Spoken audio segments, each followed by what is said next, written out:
Welcome. Hopefully, everyone can hear me. I am Michelle Anderson. I am the secretary for the ASGE, and I am very honored to introduce people from all four societies that put together DDW. This is going to be an exciting hour.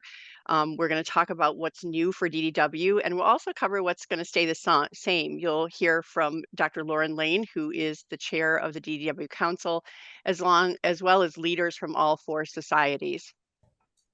So our goals over the next hour are to share the changes that are ahead so that people understand what's happening, to explain the rationale for these changes, to communicate our combined commitment to making DDW the premier GI meeting in the world, and to provide society-specific updates and information. Finally, we have left time at the end of the session to answer your questions. You will see at the bottom of your screen that you have a Q&A button. We would prefer that you put your questions in that area rather than chat, but we will take them from both places. And we will addressing questions at the end of the session rather than as we go along. So our participants today, I already mentioned Dr. Lane, who's DDW Council Chair, myself, Janice Ju, who is the AASLD DDW Program Chair, Rhonda Sousa, representing AGA Council, Liana Sidikis, who is the SSAT DDW Program Chair. We'll hear from Rajesh Kaswani, who is the ASGE DDW Video Plenary Chair. And on this meeting, we have staff from all four societies, as well as you, our webinar attendees. So I'd like to introduce Dr. Lauren Lane, DDW Council Chair, to lead off our discussion. Dr. Lane. Well, thanks very much, Michelle. Excuse me. And thanks to ASGE and everybody for putting this program together.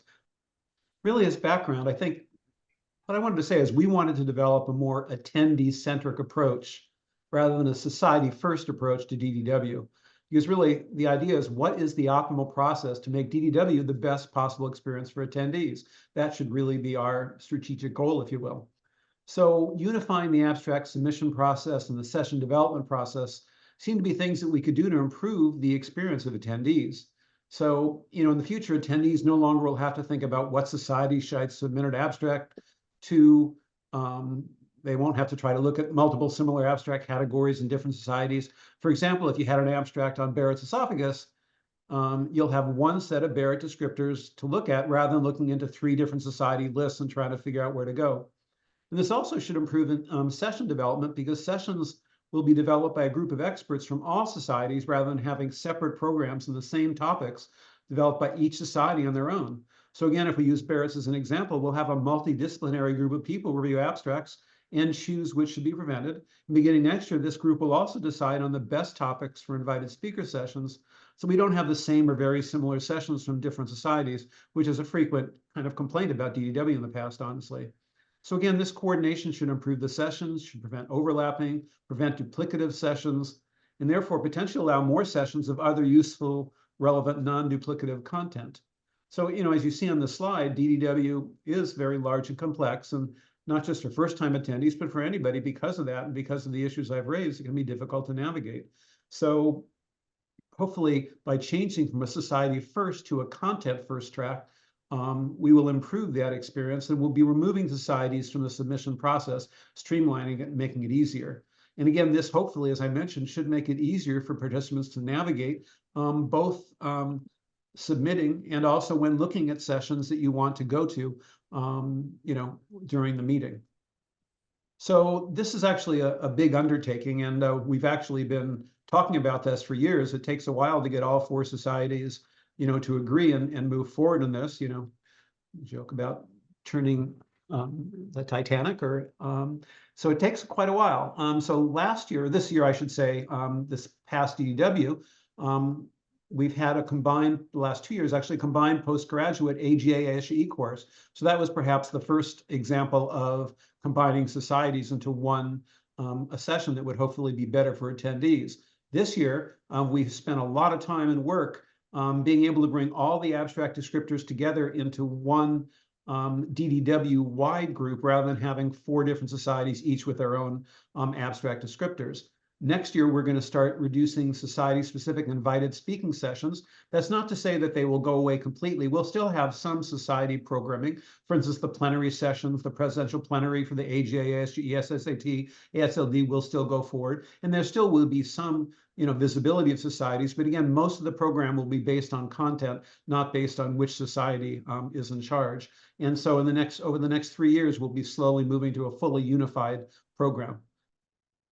So just as an example, we streamlined the tracks and abstract submission categories. DDW had 38 categories and 443 subcategories. So again, a tremendous amount both for the abstract submitters, but also for the different societies to try to work on together. And also it makes it really difficult to avoid overlap and duplication. So what we've done is we've actually simplified this, streamlined it to 14 different content tracks, somewhat aligned with ABIM categories that are kind of organ system based. And we'll also have science types to organize. So we'll have things, for instance, that are clinical and things that are more basic as well. And again, it will be similar to the past. We'll still have volunteers, members from all the societies reviewing and scoring abstracts, but no longer will there be an ASLD or an ASGE or AGA or SSAT abstract review committee alone. There will be abstract review committees for all of the descriptors, and these will be made up of representatives from all societies, really finding the people who are most appropriate for each descriptor. And again, obviously those categories that have high numbers of submissions, for instance, IBD always has a lot of submissions, will have more volunteer reviewers than those that have fewer categories that have fewer submissions. And my final slide, just to kind of unveil, these are the abstract tracks. Believe it or not, there's only 14 here, but we spent a tremendous amount of time with all 4 societies going through this. And these are the 14 tracks. And then within each track, we've developed descriptors for abstract submissions as well, which I'm not going to show you now. But again, you can see a number of them are organ system based, kind of like the ABIM. So biliary, colon, esophagus, liver, pancreas, small intestine, stomach. And then there are some that are not necessarily organ system based, some things like endoscopy, surgery, some things like practice management and training and education, and then a couple of general areas that we felt were necessary, like inflammatory bowel disease, motility disorders and gut-brain interaction, and obesity and nutrition. So that's kind of the way we spent a lot of time deciding, how to consolidate this, and this is kind of what we ended up with. And again, what I will say before I finish is we're not going to get everything right the first year, but we're going to be gathering a lot of data this year based on the submissions, the attendee feedback at DDW, and then for the following year, we'll be able to modify and make course corrections on anything that we think should be changed. So again, thanks very much, Michelle and ASG, for putting this on, and I'll turn it over to the individual societies now. Thank you, Dr. Lane. So I'd like to introduce Dr. Janice Ju, speaking on behalf of AASLD. Dr. Ju. Thanks, Dr. Anderson and Dr. Lane. So for the ASLD, the sessions that you'll continue to see are first the ASLD Presidential Plenary.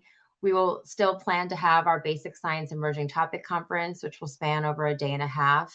And one of the newer additions to DDW and the liver meeting has been our point of care ultrasound hands-on workshops. And those have been really popular, and we're going to continue to be doing those. In the future, really the main change for us is that our state-of-the-art sessions, which historically highlight our best abstracts, are going to be programmed by the Unified Program Committee and the track leads. And so we look forward to working with the rest of the Unified Program Committee on this programming in the future, and the process to be fully unified over the years to come. Thank you. Thank you, Dr. Ju. So now I'd like to introduce Dr. Doug Robertson and Dr. Rhonda Souza, representing the AGA. Thank you, Dr. Anderson. So yeah, I'm Doug Robertson. I'm the AGA Council Chair, and I'm here with Rhonda Souza, who's one of the members of our UPC committee. I'll be doing kind of the what's the staying the same, and Rhonda's going to talk a little bit about some changes for AGA, at least as it pertains to, or the UPC, and the focus on basic abstract submissions. So again, in terms of, what Dr. Lane just said, obviously there's stuff changing with the abstracts, but the kind of the approach to invited speaker sessions hasn't changed for this year. We see that as a change for future year. So our usual kind of approaches to developing content are the same. So we've developed in AGA about 106 different clinical basic science and translational sessions that we developed through our usual processes through AGA Council, our AGA committees, and our partnering organizations. Many of the sessions that I hope some of you on the call look forward to will be back during DDW 2026, including things like the AGA Presidential Plenary Session, AGA guidelines. So we have our guideline committee, normally highlights either guidelines in development or guidelines that were recently published. AGA will again have a board review course. And again, some of our, hopefully what you see as popular invited speaker sessions, things like a day in the GI office, or these debate sessions like Battle of the Heavyweights will still all be presented this year at DDW 2026. The other thing that we wanted to highlight is that we have made efforts. We do hear these concerns about the big convention centers and how hard it is to get from event to event. So we will continue to have for this year the basic science zone. So trying to put a lot of our basic science content in a given area. And we also have a separate clinical practitioner zone where we try to keep a lot of the AGA content together. So that will be in place for 2026 as well. Other things that are going to be staying the same for us include these awards that we're mentioning. So the AGA Section Research Mentor Awards to recognize distinguished AGA mentors will be presented this year. And then our travel awards to support students, fellows, and early career abstract presenters. We know that ultimately, right, the lifeblood of future DDWs are probably people that are starting to come to the meetings today. And we know that's important to get our trainees there. And so those AGA travel awards will be in place. And then just a final shout out to the AGA Central. Hopefully you've seen that in past years. We'd like to think that's one of the places that might be a jumping off spot for your meetings. Also have other activities there. In the past, we've had meet the expert forums, things like that. We don't have the precise program, but again, there will be AGA Central again at this year's DDW. So with that, I'll turn it over to Rhonda to talk about the basic and translational abstracts. Great. So I'm really excited about what the UPC has done looking at basic and translational abstracts and themes. So we will be showcasing in our abstract sessions, basic and translational themes. The basic and translational science descriptors are now included within 10 of the 14 tracks. So 4 of the tracks are clinical tracks only, like endoscopy and practice management. So there really is no place in there to slot these basic and translational science abstracts. And then what's really going to be interesting and intriguing to see how this falls out is that within each of these tracks, the basic and translational science abstract sessions will still be reviewed by content experts within each of these basic science individual factions. But then the committee that's going to plan all of these basic and translational abstracts will be driven by basic and translational scientists, which I think is really exciting. So give you a layout of what's going to happen when you go in to submit your abstracts. You will see the tracks as Dr. Lane was presenting. And for example, I've showed you here what it would look like in the esophagus tract.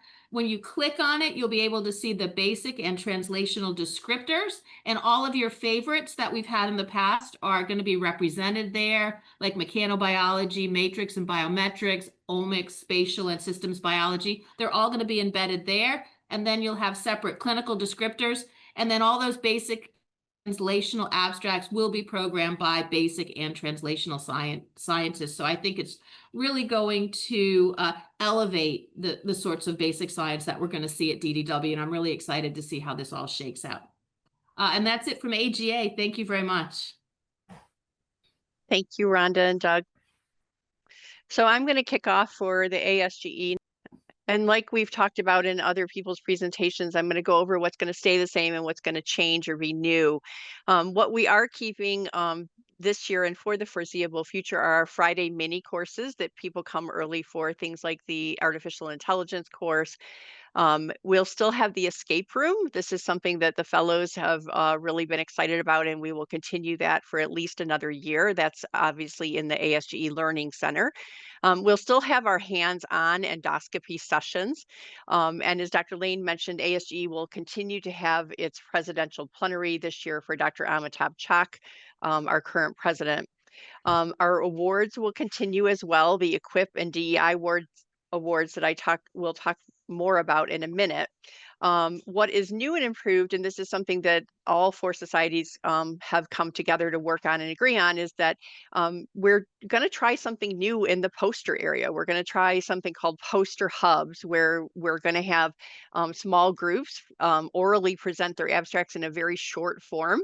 And that's something that we're experimenting about, just to change things up and get people interacting in ways that they might not otherwise.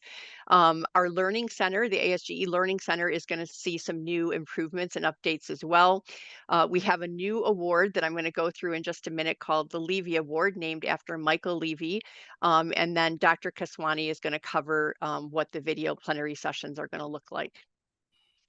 So in the past, when you have submitted abstracts, when you submitted something to the ASGE, you were able to designate that you wanted to be considered for an award that is homed at the ASGE. And now, because of the fact that we are putting on a unified program, that would be confusing and just cause a lot of red tape. And so what we're going to do instead is, if you are a person submitting an abstract that you want to be considered for an award, you have to go to the website that we've listed here. It'd be great to take a picture of that so you have it later, www.asge.org/awards@DDW.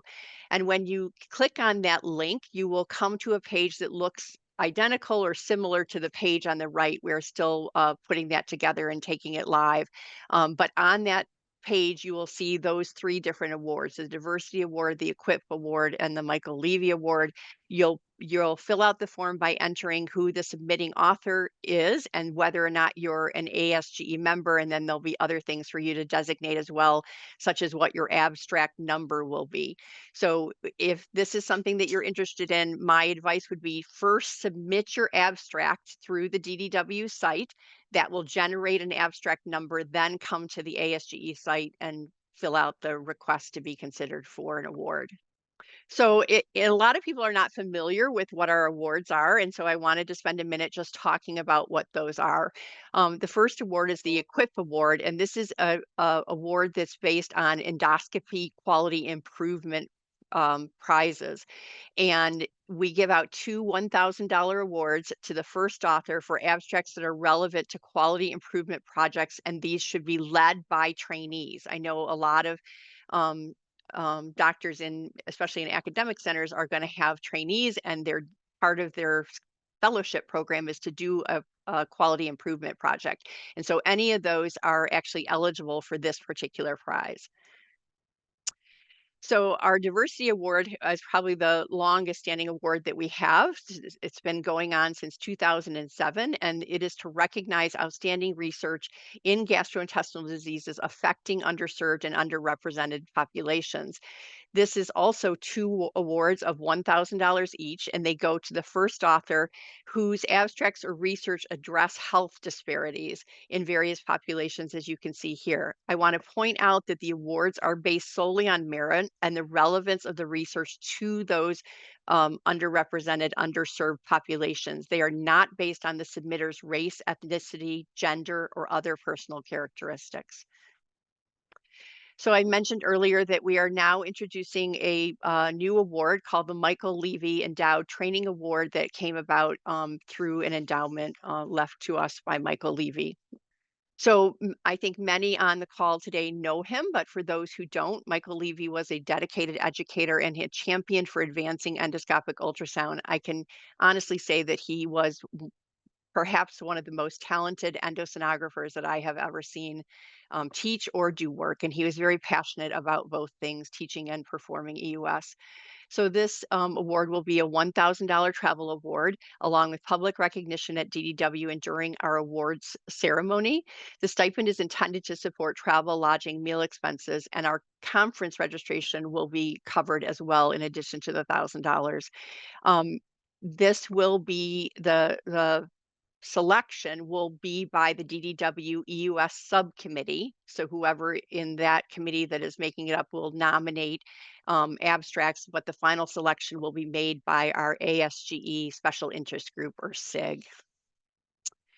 So now I'd like to introduce Dr. Raj Kaswani, who will be talking about the ASGE video forums. He is the current chair of the video plenary committee. Thanks, Michelle, and thanks for allowing us to sort of highlight a small but important part of what we have traditionally done at DDW. So it's helpful to understand that videos are still a very important submission type to DDW. As gastroenterologists, endoscopy is a large part of our practice, and we want to make this still a forum people come to also watch the newest endoscopic techniques on video. So we want to obviously remain a top destination for disseminating endoscopic education through use of videos. And these videos will still be submitted, and select videos will still have a very tight integration with the ASGE journal Video GIE for sort of direct entry into that to be considered for peer review and publication. But we want to, even though we are not quite under the umbrella of a lot of these changes you're seeing, we want to at least embrace a lot of that spirit and use this as an opportunity to improve the process for people interested in submitting videos for DDW. We want to also reduce the number. I have reduced the number of descriptors because it was getting redundant, and we find people trying to submit to certain descriptors because they think it'll be easier to get into DDW with one descriptor versus another. We want to discourage that kind of behavior. We continue to make sessions more interactive. As you all know, videos are very easily accessible on your phones all day now. So we need to figure out how to get people to sit in a seat and watch videos when they could be doing that at home. And so making the sessions more and more interactive. We want to make sure our room sizes are more appropriate for audience, and that really helps with this overall UPC mission where we can identify rooms that really fit the audience that's going to come to watch those videos. And again, along the theme of what you've heard today, we want to be very, very respectful of our reviewers, right? There's no reason, as mentioned before, someone should have to look at an abstract on Barrett's esophagus in an AGA session and ASG session and SSAT session. We want to understand that the reviewers who are looking at these videos have limited amount of time. They're donating their time, and so we want to make that review process more efficient. And so we're going to continue to work on that again along the spirit of what the UPC is doing. So hopefully these changes are reflected in how the audience feels when we meet again in May of 2026. Thank you, Raj. So now I'd like to introduce Dr. Liana Sikidis. I'm sure I'm messing that up. I'm sorry, Liana. No, Michelle, it's great. You're saying it like a true Greek. So my name is Liana Tsikidis. I am the program chair for the SSAT for the upcoming DDW meeting in 2026. There are some very exciting changes. We are very excited to partner with all the GI societies in these unified abstract-based sessions. A couple of things, though, that I want to point out as they are new for the surgeons and the surgical trainees that will be submitting their abstracts, that they are key, and in order for us to capture them appropriately and be reviewed by surgeon reviewers familiar with the topic, and the same goes for the video submissions as well. So when one submits their abstract from either a surgical trainee or a surgeon, it's extremely important when they choose the category to choose the general category that best reflect their work. So I am a colorectal surgeon. I'm submitting an abstract under colorectal surgery. I will choose the colon category. However, my subcategory should not be necessarily surgery. If my topic, let's say, is on the microbiome research that I've done on colon cancer, we should find the actual descriptor subcategory that best describes the work. What is very important here is there is going to be another asterisk within that very first page on the submission that asks about abstract content. It's critical there for the surgical trainees and the surgeons to say, yes, that this is a surgical related abstract, so it can be reviewed by the surgeons within the unified committees. And also for us to be able eventually continue with the awards programs we have for our surgical trainees.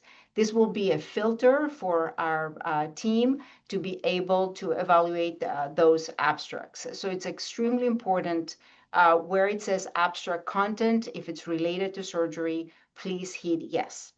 Also very critical will be, please note your career stage. So we know you are a trainee versus faculty, and that way also we'll be able to choose awards for our surgical trainees. So with that, what's staying the same? Our resident and fellows research conference will stay the same because we have those filters and we can continue on Saturday, always the first day. We have that conference that it's usually most of the day, and we give awards out to our surgical trainees. All our named lectureships as of this year will stay the same. Very exciting part of our meeting is our combined symposia with other surgical societies. For example, SSAT with the Surgical Society of Surgical Oncology may bring whatever is latest in oncologic surgery. Those symposia are going to continue for the year of 2026. Our presidential plenary, and as I mentioned, all named and trainee awards. What's new and improved will be the integrated abstract-based sessions according to anatomic and disease track categories, our video plenary sessions, and we're looking forward to work with our colleagues from ASGE, and the poster hubs that we did not have in the past, showcasing the best posters in the meeting of DDW. And with that, I'm going to say thank you, and I'm really looking forward to this meeting. Great. So I know we've covered a lot. I appreciate everybody's time and effort in joining us this evening, and we are happy to take questions. Please place those in the Q&A session or section below, and we will take those as they come in.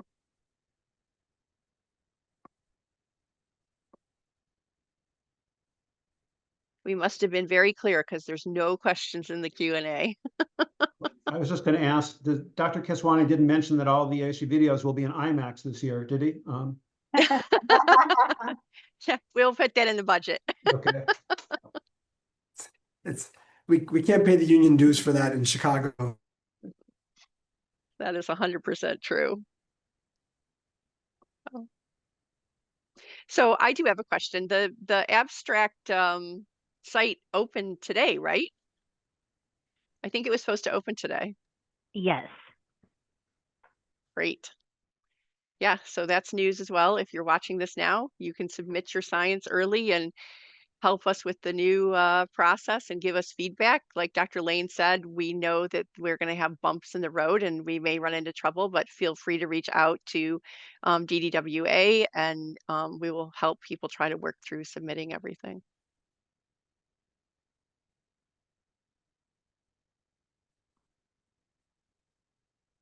Well, I still don't see any questions. So maybe I will give people back a half an hour of their time this evening and thank everyone for being here. Dr. Lane, any closing comments?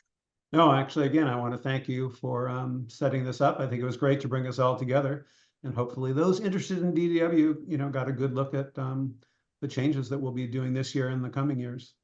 Yeah, we're going to post this on our website, and I think some of the other societies are going to do the same thing, so we can point people to that when they have questions as well. Thank you, everyone, for joining this evening. Great. Thank you. Thank you. Good night. Good night. Take care. Bye. Thank Bye. you.